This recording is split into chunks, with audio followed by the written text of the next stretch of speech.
Bonjour et bienvenue dans la bibliothèque. Alors désolé pour mes yeux complètement éclatés, je sors d'une conjonctivite, je suis encore un peu sous traitement, donc j'ai les yeux un peu défoncés, je suis désolée. La dernière fois, je vous laissais avec une vidéo sur mes lectures pendant les vacances. J'avais eu 2 semaines de vacances, j'ai lu. Ensuite, je suis retournée travailler. Et que fait une libraire en période de travail, mais hors des heures de travail? Eh bien, elle lit aussi, même si elle a moins le temps.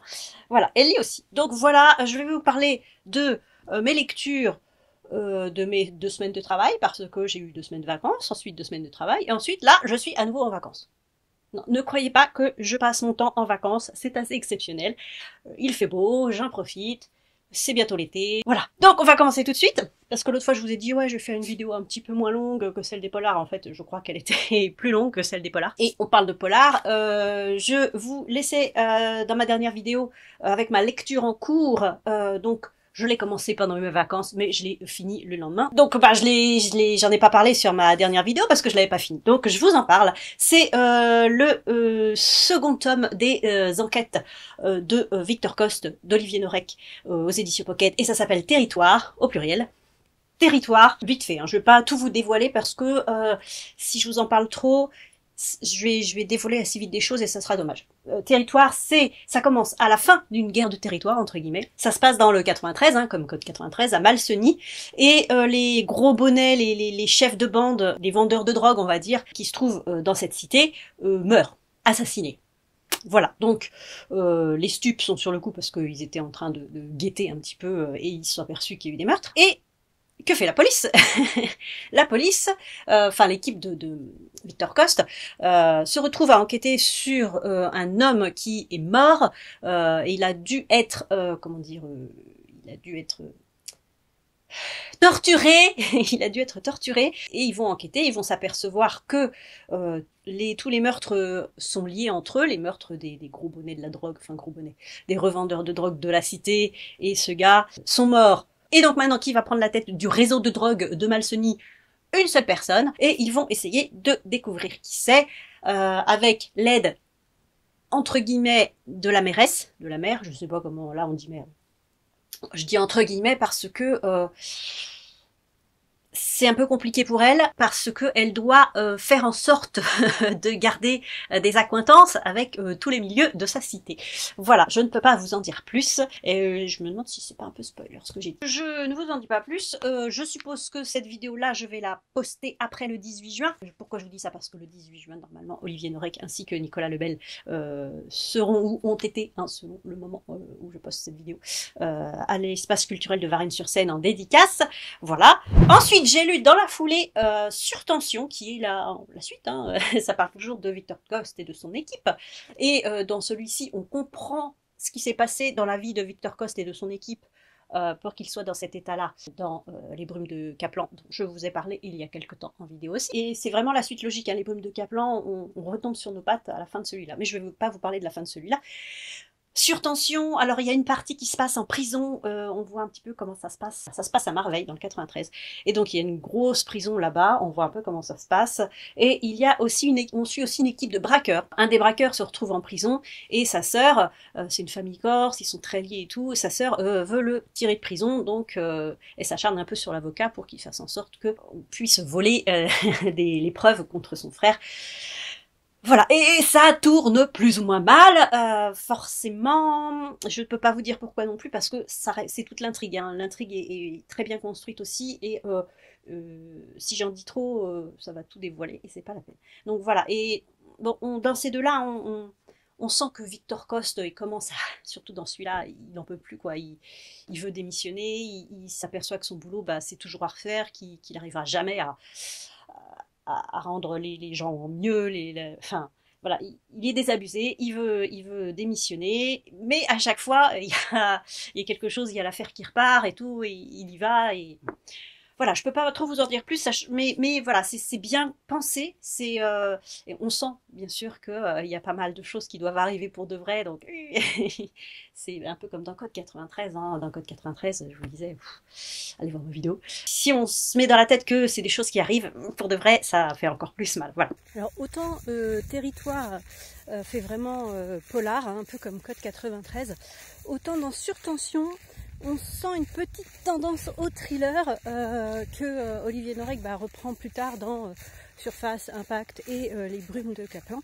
Voilà, donc pour moi, la Surtension, ça a été une sorte de point de convergence entre le roman, le polar, on va dire, le polar noir, et puis le thriller. Ensuite, j'ai lu The Last de Hannah Jameson. Donc là, je vous avais reparti, hein, mais c'est toujours Olivier Norek chez Pocket, Surtension au pluriel. Hannah Jameson aux éditions Marabout, collection Black Lab. Alors, The Last, là, c'est pas la vraie couverture, je vous mets la couverture sur le côté. Alors, c'est un thriller, entre guillemets, post-apocalyptique, qui se passe en Suisse. Post-apocalyptique, pourquoi? Parce qu'il y a une sorte de guerre nucléaire. Hein, on devine plus ou moins dans le roman pourquoi, ce qui s'est passé. On pense qu'il y a une sorte de Donald Trump qui a été élu et qui s'est mis à dos toute la planète et bim. Voilà, donc nous avons John qui se retrouve dans un hôtel en Suisse pour une convention et il assiste à cette fin du monde entre guillemets et les gens se retrouvent coincés dans l'hôtel. En fait, c'est l'endroit où ils sont le plus en sûreté parce qu'il y en a qui se sont barrés mais ils ont plus de nouvelles. Voilà, donc ils restent dans l'hôtel, ils ont des vivres, ils ont quelques armes. Et ils vont recréer une sorte de communauté comme ça. Donc ce livre, ça parle aussi pas mal de démocratie, parce qu'il recrée une sorte de démocratie. Il reforme une communauté humaine à l'échelle d'un hôtel, on va dire. Et cet aspect-là est assez intéressant. On voit ici sur la couverture, on voit des réservoirs d'eau, et comme l'eau commence à croupir, à sentir mauvais, ils vont inspecter les réservoirs d'eau, et ils découvrent un cadavre dedans, avec le John et puis deux autres hommes. Il découvre un cadavre de petite fille dedans, et John, il est historien à la base, et il note tout dans des carnets pour se dire, plus tard, pour la postérité, pour savoir comment ça s'est passé, je note tout pour que les gens sachent si jamais il y a des gens un jour qui survivent à ça.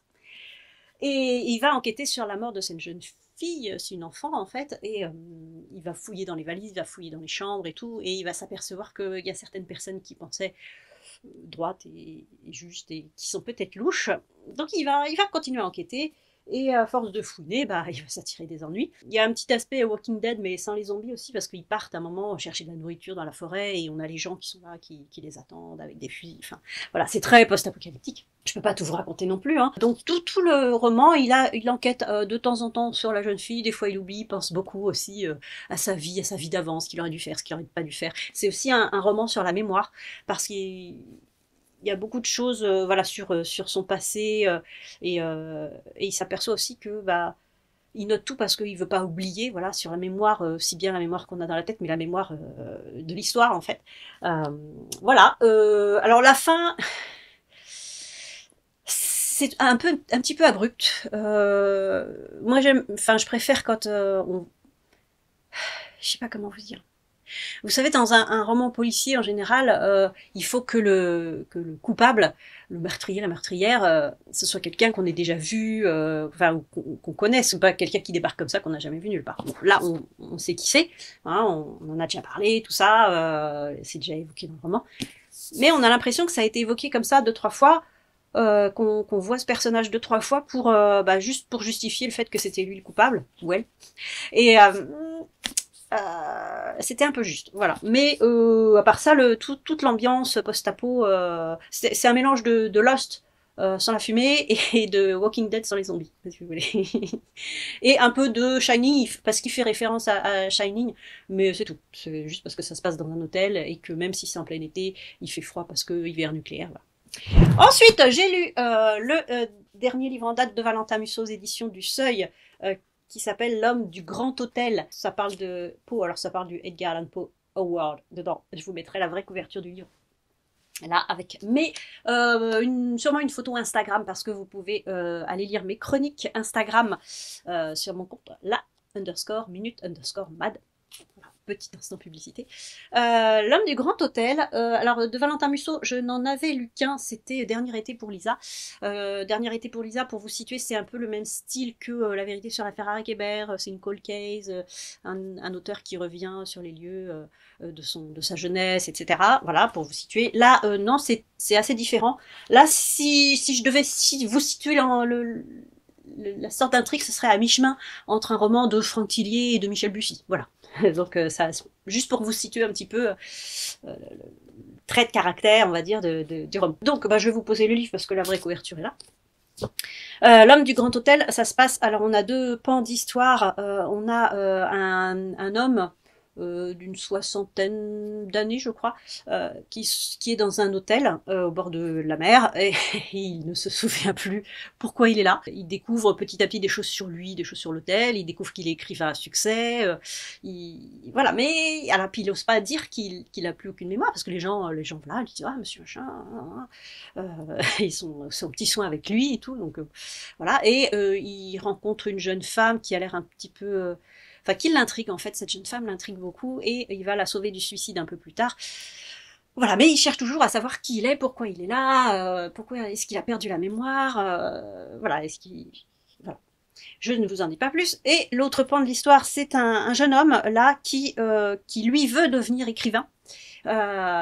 Et c'est un peu compliqué pour se faire éditer, parce que les gens disent, voilà, les éditeurs disent, vos manuscrits sont pas du tout originaux. Et il rencontre une jeune femme, alors il la rencontre un peu bizarrement, parce qu'il se dit, la prochaine jeune femme qui me plaît, et qui passe la porte du bar, je vais me servir d'elle pour m'inspirer pour mon prochain roman, parce que son ami lui reproche que ses romans ne sont pas assez ancrés dans la réalité, il faudrait qu'il vive un peu sa vie pour pouvoir l'écrire dans un roman. Voilà. Donc il s'entend bien avec cette jeune femme et tout, puis il finit par tomber amoureux, mais ce qu'il ne faudrait pas, c'est que cette jeune femme s'aperçoive de la supercherie de base, qui est que c'était un cobaye. Elle est actrice, voilà, et en même temps, il y a une histoire de serial killer, c'est le tueur à la ceinture qui tue des jeunes femmes, qui les étrangle et tout, et ça l'intéresse aussi, le jeune écrivain, on va dire, il prend des notes parce qu'il se dit ça peut être bien pour un roman. Je ne peux pas trop vous en dire plus parce que y a des choses qui se passent qui sont importantes, mais elles se passent assez loin dans le roman, donc c'est pas la peine que je vous en parle. Le seul truc, on s'aperçoit qu'il y a un lien entre ces deux pans de l'histoire parce que le jeune homme, l'écrivain, pense que sa copine le trompe peut-être parce qu'il a trouvé la brochure d'un hôtel qui est l'hôtel où est le vieux monsieur, enfin le vieil écrivain, on va dire.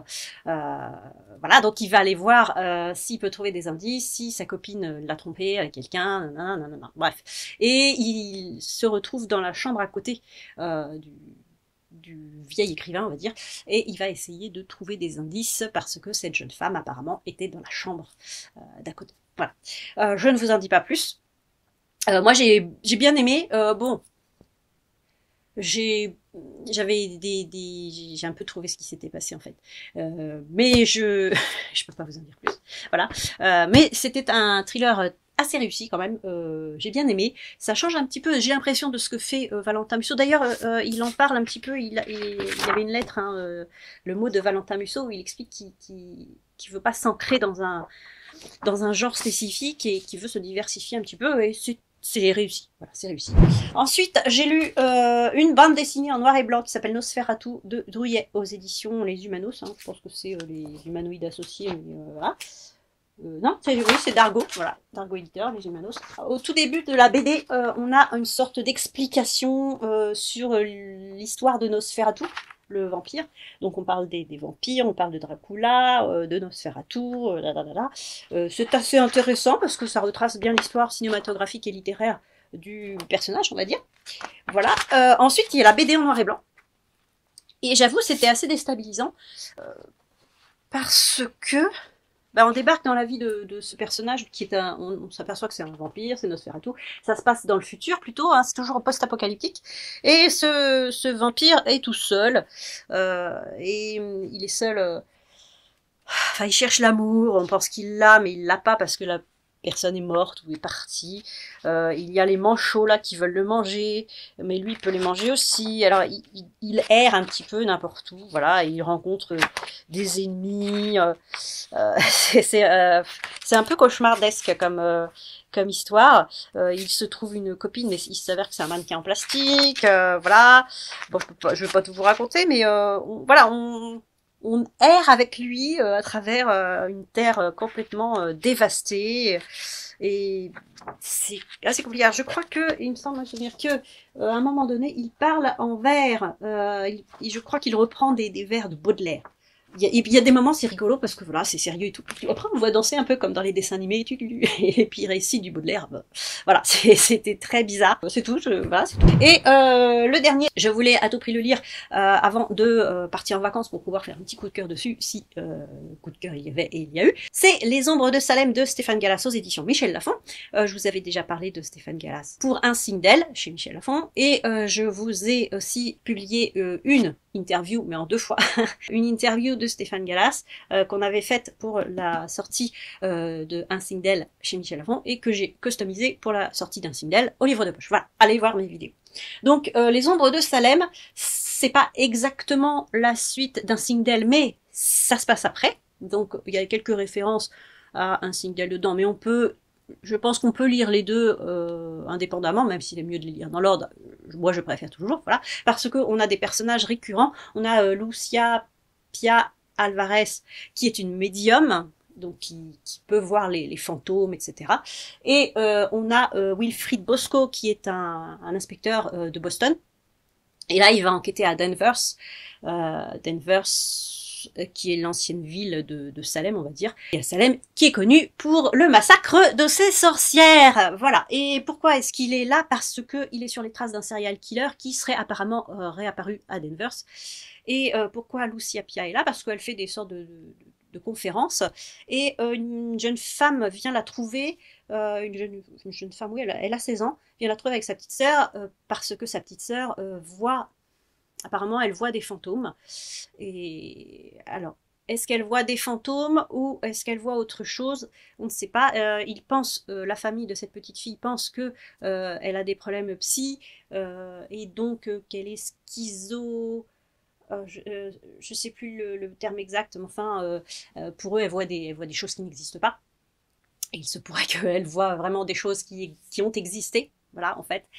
Et il se trouve que la jeune fille donc qui amène sa sœur, donc on a la jeune fille de 16 ans qui s'appelle Dwen, la petite qui voit des fantômes entre guillemets, elle s'appelle Deb, et elles ont une sœur plus grande, plus âgée, qui s'appelle Diane. Et donc ces 3 sœurs, alors la grande s'entend pas forcément bien avec ses 2 petites sœurs, on va dire, mais au fur et à mesure des événements, elles vont se rapprocher. Pourquoi? Parce que Dwen se fait violer. C'est une sorte de tournante, hein, elle se fait violer et sa sœur finit par le comprendre, même si elle veut pas en parler, sa grande sœur finit par le comprendre. Le souci, c'est que leur père est très strict, hein, il veut pas qu'elle mette des mini-jupes, il veut les protéger en fait, il veut les protéger à tout prix, et il est dans la police, et elles veulent pas trop lui en parler parce qu'elles ont peur de sa réaction, et ça parle beaucoup de ça, de la condition des femmes. Pourquoi est-ce que les femmes n'auraient pas le droit de s'habiller comme elles veulent? Parce qu'il y a des gars qui vont penser à les violer. Super. Donc voilà, ça dénonce beaucoup ça aussi. Alors ça se passe aux États-Unis, hein, mais c'est pareil en France, hein, bien sûr. Et donc il y a cette recherche des violeurs, parce que les sœurs vont vouloir trouver qui sont les violeurs. Il y a ce problème de Deb qui voit des gens qui sont morts. Et elle va voir quelque chose concernant sa sœur, parce qu'elle ne voit pas que des gens qui sont morts. Il y a aussi le problème de cette famille-là, donc il y a les 3 filles, elles vivent avec leur père parce que leur mère est partie en Californie, et voilà, et elles sont encore jeunes, hein, les 2 plus jeunes ont encore besoin de leur mère et elles essayent de la contacter, mais c'est compliqué. Voilà, et qu'est-ce qu'il se passe d'autre? Eh bien, il y a aussi la recherche de ce serial killer. C'est le tueur à la cible. Il l'appelle le tueur à la cible parce qu'il met une sorte de sac en plastique avec un logo en forme de cible sur la tête de ses victimes.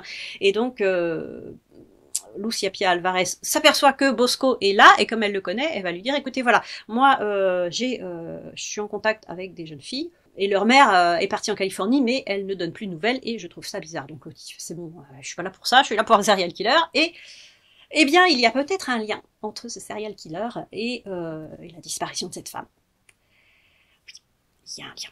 Et je ne vous dis pas lequel, il va falloir lire parce que l'intrigue est tellement bien tissée que moi je peux pas vous le dire, ça serait spoiler, et ça serait dommage que vous ne profitiez pas de cette intrigue qui a été pensée et je sais pas comment dire, pas tricotée, mais voilà, vous voyez, ça a été tissé et tous les liens comme ça se rapprochent. Alors, outre le côté thriller fantastique, enquête, etc., y a un côté fondamentalement féministe. Alors le titre peut le faire penser effectivement, hein, mais ça parle effectivement beaucoup de, comment dire, du quotidien des femmes, des choix qu'elles doivent faire finalement tous les jours. Est-ce que je peux m'habiller comme ça? Est-ce que je peux sortir? Est-ce que je peux poster cette photo sur les réseaux? Des tas de petites choses comme ça, et qui là ont des répercussions énormes dans le roman, et qui peuvent aussi en avoir dans la vraie vie, j'ai envie de dire. Donc voilà, on a ce message-là qui est le message peut-être premier, et qui est enrobé dans un roman très addictif, parce que voilà, il y a toute une enquête qui nous mène aussi bien sur les traces d'un serial killer que sur un potentiel fantôme, une ombre étrange qui habite une maison. On a aussi un serpent qui a l'air venimeux, et on parle aussi d'une maladie foudroyante. Enfin, il y a plein d'indices comme ça, plein de choses, un faisceau d'indices, j'ai envie de dire. Est-ce que tous sont crédibles? Est-ce que tous font partie de l'histoire? Vous le saurez en lisant le roman. Et c'est ça qui est bien en fait, parce que on a potentiellement plusieurs façons d'interpréter le roman, si on veut. Et on peut aussi prendre en compte tous les éléments pour en faire quelque chose de foisonnant. Voilà, donc écoutez, ça a été un coup de cœur aussi, hein, parce que c'est un thriller, mais c'est un thriller avec du fantastique aussi. C'est un thriller, je veux dire, dans l'air du temps, parce que ça parle de sorcières et tout ça, mais pas que, parce que ça parle aussi de la condition des femmes et d'une certaine injustice, dans certains cas, d'une certaine injustice de vie quotidienne, j'ai envie de dire. Voilà, il y a des moments assez durs aussi. Et donc je ne vous en dis pas plus, je vous conseille Les Ombres de Salem et Un signe d'elle, n'oubliez pas. Voilà, c'est ce que j'ai lu pendant mes 2 semaines de boulot. Voilà, donc effectivement je lis un petit peu moins quand je suis au boulot parce que j'ai moins de temps, parce que je travaille et que j'ai pas le droit de lire au boulot. J'espère que ma vidéo sera un petit peu moins longue que la précédente, parce que ça fait long pour vous. Je sais pas si vous partez en vacances cet été. Si vous partez en vacances, je vous souhaite de bonnes vacances. Je vous souhaite aussi bonne lecture.